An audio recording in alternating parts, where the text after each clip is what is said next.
Hi friends, ಇವತ್ತು ನಾವು ಮಾವಿನ ತೋಟಕ್ಕೆ ಬಂದಿದ್ದೇವೆ. ನೋಡಿ, ತುಂಬ ಚೆನ್ನಾಗಿದೆ.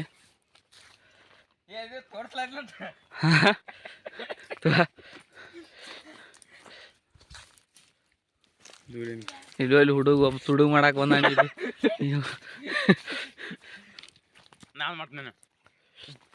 ಮಾವಿನ ತೋಟ, ತೆಂಗಿನ ತೋಟ, ತಾಜಾ ಮಾವಿನ ಹಣ್ಣು ಹೇಗಿದೆ ನೋಡಿ, ಬಹಳ ರುಚಿಯಾಗಿದೆ.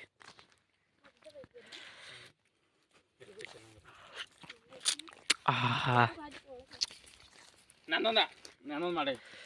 ಏನ್ ಮಾಡೋದು, ಆಮೇಲೆ ಮಾಡ ಎಲ್ಲ ಮ್ಯಾಲ ಹೋಗಿ ಬರ್ರಿ ಬರ್ರಿ. ಎಷ್ಟು ಸೂಪರ್ ಆಗಿದೆ.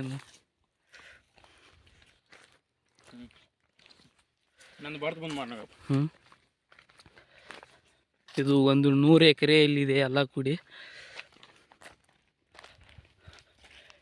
ಇಷ್ಟೇ ಮುಗಿಸೋಣ. ನಾಳೆ ವಿಡಿಯೋದಲ್ಲಿ ಎಲ್ಲವನ್ನು ತೋರಿಸ್ತೀನಿ ಫ್ರೆಂಡ್ಸ್. Bye friends.